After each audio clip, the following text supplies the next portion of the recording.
Yo, what is up guys? Oscar here with a new video. Before we get into it though, I'd like to remind you all to like this video, subscribe to my channel, share this video, and turn on post notifications so that way you guys know when I drop a new video on YouTube.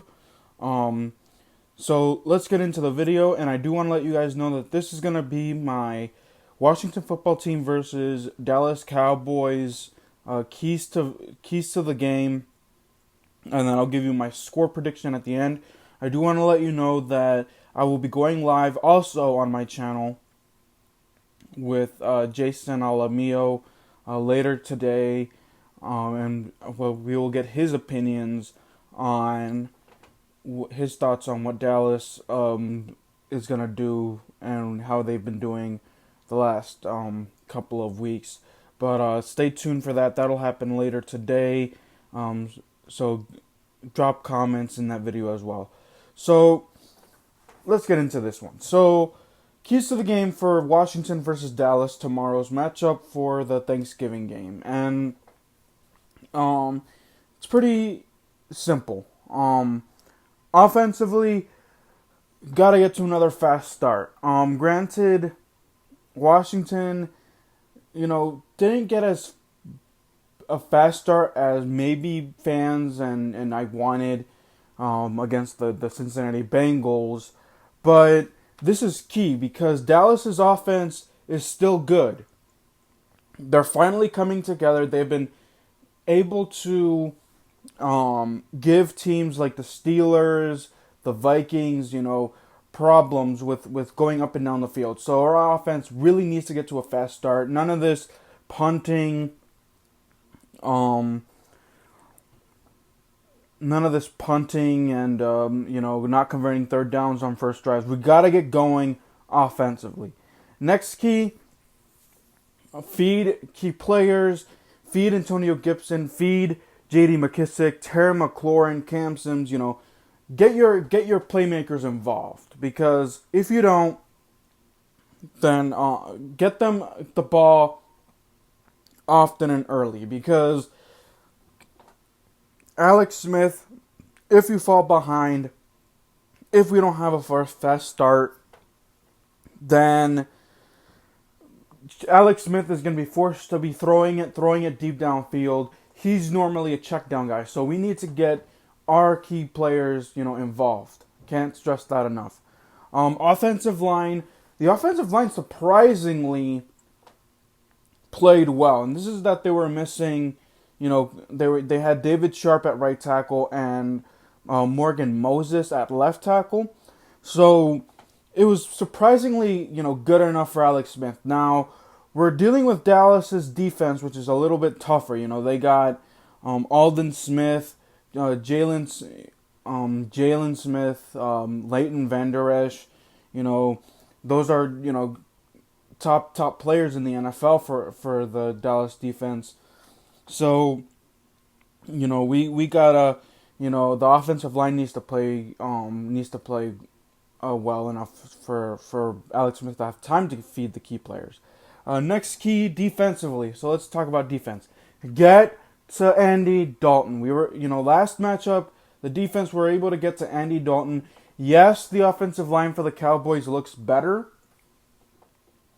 but, take advantage of Dallas's offensive line's weakest spots. We know they have a few rookies still on that offensive line, so the defense needs to get back there. Chase Young showed in the Cincinnati Bengals game that he is he only had half a sack, maybe a sack, but he was able to get back there and disrupt the rhythm that the offensive line was giving to Joe Burrow and stuff. So the defensive line needs to disrupt, get to Andy Dalton, force Andy Dalton to make bad throws, get next key, get turnovers, win the turnover battle. Alex Smith and the offense did not turn over the football other than that.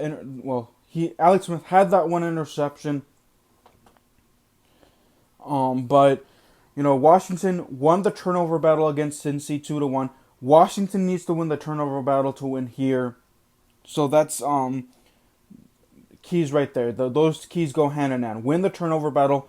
Alex Smith don't turn over the football. Defense force Andy Dalton or Ezekiel Elliott, who fumbles the football. Hasn't fumbled the football in the last weeks, but has issues with ball security. The defense also, do not give up the big play. Do not give up the big play. The Cowboys have offensive firepower. They got Amari Cooper. They got CeeDee Lamb, who balled out. They have Michael Gallup. Do not give up the big play. Tony Pollard was able to, break loose, and Ezekiel Elliott as well. They were able to break loose into that Vikings secondary. So defensively, they cannot give up the big play, either via the passing game or the run defense. Our run defense is garbage. For a front seven that is good, but we cannot, for Washington cannot stop the run for all they're worth. So that is big play. Do not give up big plays. We have the best pass defense.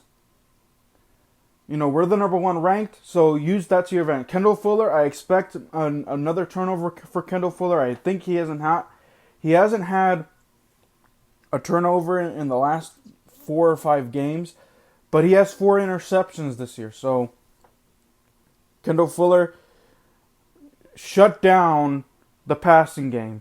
And if the front seven, if Chase Young can stop the run, and I'm also talking about the defensive tackles, Jonathan Allen, Daron Payne, Cole Holcomb, the linebacking core as well.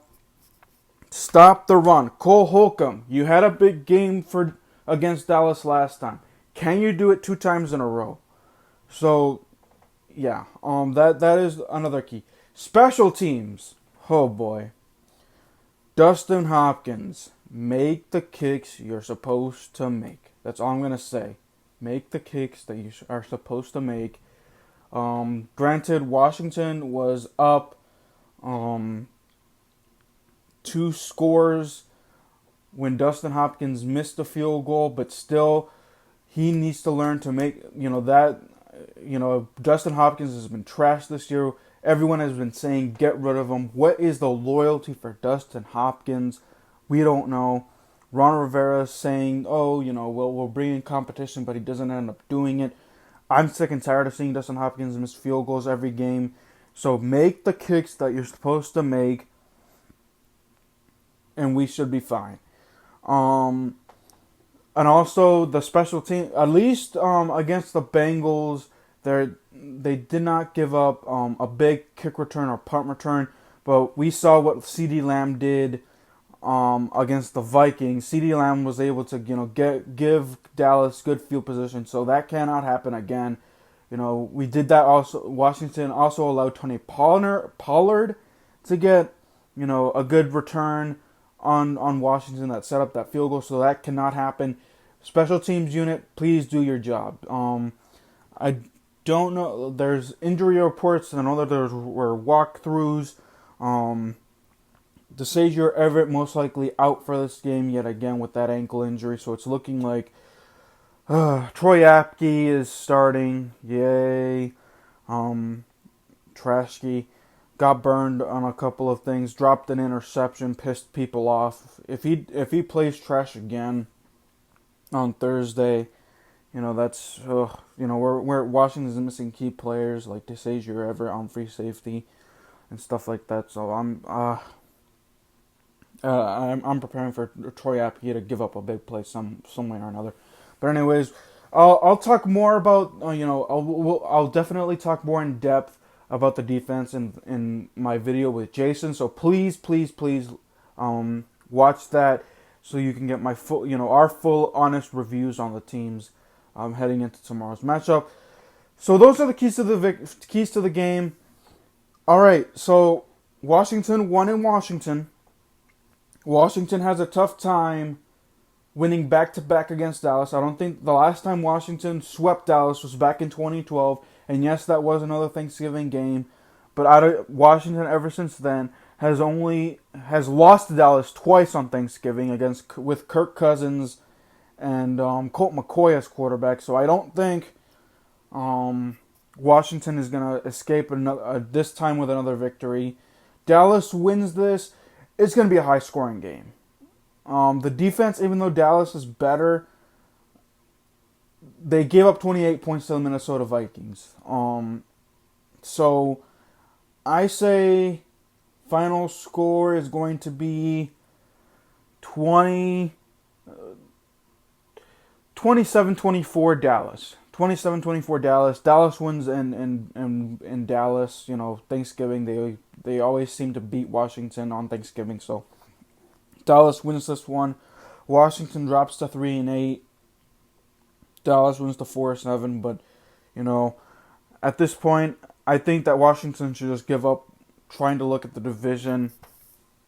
Just see what you have for next year. So Dallas wins at 27-24. Like I said, like this video, subscribe to my channel, share this video. I'm also going to be doing a post-game reaction to Real Madrid versus Inter.